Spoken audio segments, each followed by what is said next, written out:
Let's talk about the episode. Let's talk about the episode. So Constantine may or may not be going down. Thanks to Maggie and her plan, she gonna make him an account, which gonna involve this account embezzling money through Titan to take old Constantine boy down. This man is going around celebrating, cheering, everything under the sun because he think he finna get some of victim money. I don't know what makes him think this, and Teresa, you going down with him, and hate to say it, but the Playboy Alex is back. He is playing you and Kristen, and he having sex with both of y'all. But before we get there, let's get back to Maggie and this plan. Now, Maggie, I'm here. I'm down for whatever way to get this man out of my face at this point. I am sick of Constantine.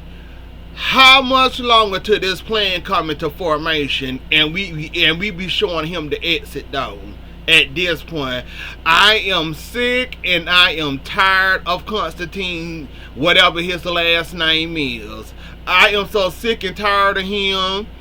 Maggie, you talking about doing this and all that. Like Steve and John told you, this man is willing to kill you over this money. Money that don't belongs to him, money he not entitled to, and this man willing to go to any extremes to get it. You really think he gonna fall for the embezzlement thing? He might be thirsty as he is. And then I noticed, wow, he going around telling everybody that would listen to him, oh, we finna get married. Oh, I run into Teresa. Oh, we should have a double wedding. We already know how double weddings go in Salem. They never work out. One couple end up getting married. The other one end up getting this and dismissed at the door before they could even say I do. So double wedding, you know what? I'm kind of down for it. I'm down. I'm here for it because Teresa, when Alice told her about that money, her eyes slot machine action, and she was ready for it. Alice, now you didn't grow up poor. You didn't grow up broke. You ain't grow up none of that. Justin is your dad, who also have money, who also is a Kyriakis. You get a little fortune and going buying drones, necklace, horses, cars. Now I know Justin don't got money like that per se, but Justin, why you acting like you're a little child that finally hit the lottery and now you trying to buy every stupid thing you can buy just cause? And you see Teresa is here for it, and as soon as you told her that she was here for all the plans, you mentioned a drone, and she a drone, a drone. And that didn't tell you right then and there that Teresa is for the wrong, she there for the wrong reasons, she there for after your money that don't belongs to you. I don't know how y'all don't catch them in mid-mouth and mid-action and mid, oh shoot, I shouldn't have said that, let me shut up. I don't know how y'all don't catch, y'all don't know how to detect gold diggers and people that's coming after y'all money, using and abusing y'all for y'all money. Like, y'all can't be this slow. Justin, you wasn't born up in no, Justin, you were born with money too. Technically with Justin. You ain't caught Teresa in none of these gold digger thirst traps. Before she seen the rain, she wanted you to marry her. She overreacted and showed her behind. Dumped you because you didn't give her what she want. You mentioned money. Oh, we set for life. Oh, I mean, you're set for life. No. You set for life. She was all here with spending the money. You mentioned 2 stupid purchases, and she freaks out. Besides being there for you, say, oh yeah, we get to play with the drone or whatever. Let's have fun. This woman thinking about all the stupid stuff she can buy with your money. Well, with Xandra money. Like, y'all don't ever catch them. Like Constantine, he told on himself. Maggie already got a fortune. She's talking about giving that to the grandchildren and, to braid it in. And Shan, giving half to charity, the other half to the family. Constantine freaked out. Of course, Xander and Sarah called it.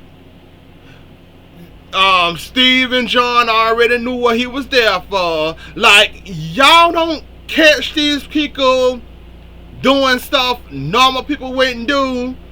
It's just like they don't know how to act when it comes to money, and when stuff like that happen. As soon as Teresa would have freaked out over me buying what I wanted with my money, that would have been another red flag and a strike against her. I think you kind of figure she there for your money. That's why you agree with this plan with Kristen, and to get her back. And I guess I'm guessing you're trying to teach her a lesson, because she needed to learn this lesson, thinking that ring was for her. Now, like I said, she jacked up her own relationship with you by being too thirsty, saw a ring and thought it was for her. So she screwed up her own relationship. I'm all for you using and abusing her, because she done done that several times to every other man with money, Brady for instance. So I'm all here for you giving her back her get back. And maybe she'll sit down somewhere like she was born poor, and she got a whole mama and a dad in the ISA, but she running around here thirsty for somebody else's money. Like I said, I can't wait to all this clear up with that will and stuff. And well, Constantine probably gonna tell on it anyways. Once he's caught in the bear trap, and once everything come out, how Maggie knew about this, how Maggie knew about him was there for him. Well, when when it all comes all down and everything happens, he gonna have to tell on somebody else. Hell, you going to hell, might as well drag Teresa down with you, and that kidnapping the Sarah baby. So once he's caught in the bear trap, Teresa gonna be right there behind him anyway. So I'm here for it, and I just don't get how y'all don't catch on the little small set of hints that somebody may or may not be using you for your money. Somebody just using you for using you for convenience at the moment, because you hit into some money, and now all of a sudden they thirsty, and all of a sudden you doing what you want to do with your money, and here you go up here all happy and excited about spending somebody else's money. Let it slip. We sought for life when you're not sought for nothing. I'm sought for life. So you let that slip and pop up out of your, like, I'm just not understanding these small sort of hints that y'all tend to miss, or y'all pretending to miss, but y'all caught on. So we gonna just move that on ahead. Of course, EJ do not want to open that Gabby case, of course. Like I said, EJ is biting off more than he can chew. He's trying to be permanent CEO of the Mara, and he's trying to run for DA. Pauline, in the way I see it, you should have never gave him that position in the first place. You were so happy and thirsty when you got in office, and you threw trash out so fast, you needed somebody to take over DA. I don't know why you chose the mayor. I mean, EJ, when he was down on his luck, now he back into the money. Now he trying to do both jobs, probably ain't sleeping. And the fact that you didn't know this, and how he was so busy all of a sudden, it should have told you. Stephen shouldn't have to tell you that this man basically working 2 jobs. And he not allowed to, but he doing it anyways, while he was trying to blackmail you, being arrogant and cocky. And trying to blackmail you while you trying to get him out, but look like you succeeded in getting him out. But just so you know, the Paulina, he gonna come back swinging at you. You might have got him out. It might have not been easy, but trust and believe, baby, he ain't done with you yet. And of course, he didn't want to open that case. Who would want to open that case? Basically, Gabby case fell into his lap. He let Stephen slip through his fingers, because Stephen was basically blackmailing him. Gabby and Stephen was going after the Mara. He didn't want them to win. They was winning. Gabby behind picked up the knife when she shouldn't have picked up the knife. Why is she still locked up? If this was anybody else, they probably wouldn't have been out by now. Besides Lonnie, waited a whole couple of more months before she got free. Even though she was technically free, the paperwork took forever, and I'm not understanding why. But of course, EJ, gonna punish Gabby. Cause of what she did to him and basically making him fight for the mirror. Of course he don't want to open that case. Cause it would also show with him he was abusing his power, and he basically used the law to do what he wanted to do, even though technically Gabby shouldn't have picked up that knife, and that was foolish and crazy of her to pick up that knife. Even though it could have been evidence or not, she picked up the knife, which basically signed her death warrant. And of course EJ used all that to his convenience to make sure she get, she already a convicted felon with one murder under her belt. It wasn't that hard to get Gabby caught up in there and then get her arrested. Now that the evidence coming out that Gil might have killed Lee, of course EJ don't want her out. Cause you already know, as Gabby behind get out, Gabby gonna be running behind the mirror yet again. Even though she done spent all this time in prison, we already know as Gabby get out, she gonna be running behind the mirror and CEO all over again. The mirror, that CEO position at the mirror all over again. We already know. So of course EJ don't want that fire out. Of course EJ don't want her out. Why would he want her out? That would do him a disservice, letting her out, knowing that she gonna come back doing the same thing, just like she ain't learned for the Nick Fallon murder. She gonna get out doing the same thing over and over again, even though her daughter probably grown by now, and she spent most of her life, her daughter's life in prison, more than she been around her daughter. So of course, she gonna get out doing the same thing. I already see it coming from Gabby. Y'all ain't gonna catch y'all not gonna catch Clyde. I'm sorry to break it to y'all.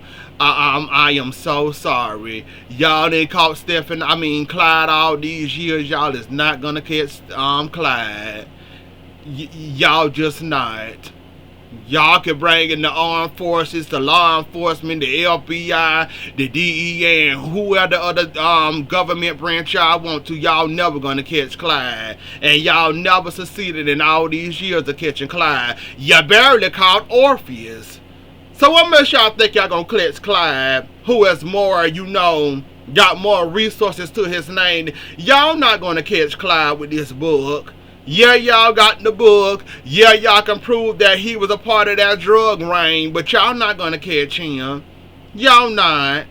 I ain't got that much faith in slow Salem PD. Hell, y'all can't even much catch the regular criminals, but y'all can catch the innocent ones. And the ones that might have, I picked up a knife, even though it could be in a murder investigation. Y'all can get the easy ones, but y'all can never catch the hard ones. The Orpheus and the Clydes. Y'all wouldn't. Slow Salem PD ain't got enough faith in y'all that y'all gonna end up catching Clyde. You barely caught Orpheus. And then Orpheus had escaped or something. So what makes y'all think y'all gonna catch him? Y'all ain't gonna catch him. Good luck though. Sloan and EJ. Like I said recently, EJ, after Leo told you this and then Sloan told you this, was the DNA test really necessary, sir? Wasting Dr. Roth's time? Was it really necessary? I mean, you heard it from two different people. They telling you that's not your son, that's Eric's son. But yet you still had to run that DNA test. Once you got the results, you go run into Sloan. Sloan somehow convinced you to be quiet, even though you don't want Eric and Nicole together anyway. So, of course you're going to keep the secret, of course. But just like you run around here losing sleep and run around here trying to do two big positions at one time, you gonna get caught up in this whole Eric and Nicole thing, trying to hold on to this secret, and not to mention something else gonna bite you in the behind. So you might end up losing that position in the CEO position again anyway, because you've been doing too much lately, and that CEO position went straight to your head. That DA position went straight to your head, and you could tell that Pauline, that you need to slap yourself again. Giving him such a position like that, even though he was gonna run it and make it for his benefit, which he already did. So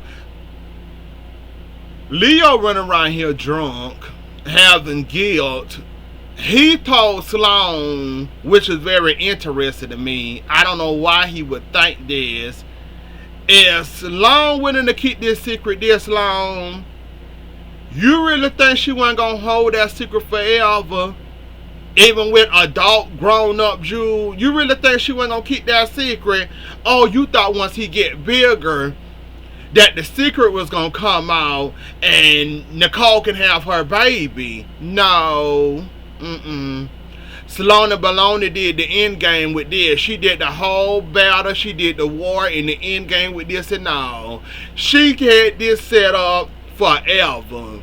I don't know why you thought that it might be a chance that Nicole to get her child back. I don't know why you thought that, drunkie. But okay, you thought that. You thought wrong. Then you run around here drunk, knocked out, all over the place. Eric and Nicole picking you up. You talking to Eric about the tell on you, even though you done got a small little fortune, you still about to snitch. Your guilt is eating you up alive, and basically you drinking yourself to death. Not to mention that the whole your boyfriend, he done left you and found somebody else, and now you run around here even more sick than you was with the whole baby thing, and you got a whole lot of action going on for you, Leo. And you run around here getting drunk as a skunk. I don't want to know how you even holding on or whatnot, but okay. Steph and Bobby. Stephanie. Now, back in the day, I would say, she young, she dumb, she'll get over it. I mean, she should have did better research. Yeah, you know the man, but still. A whole head injury, and this man that snapped on you and showed you a side you didn't like, even snowed you out and iced you out before, and you're still trying. Then come to mention that same woman he was trying to holler at when you went out and he was talking to that woman. That same woman walk in and say, "Oh, hey Bobby, how you doing?" And Nicole, and stuff like, Bobby? Who? How you know her? Where you met her from? How she know your name? Oh, I might have told her my name, and you know, I don't know. I must know her somewhere. I don't remember. My head hurts. Just leave me alone. Steph, run as fast as you can.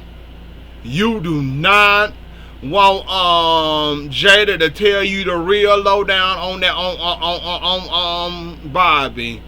You kind of suspect that there's something suspicious going on with him, but you're not quite sure.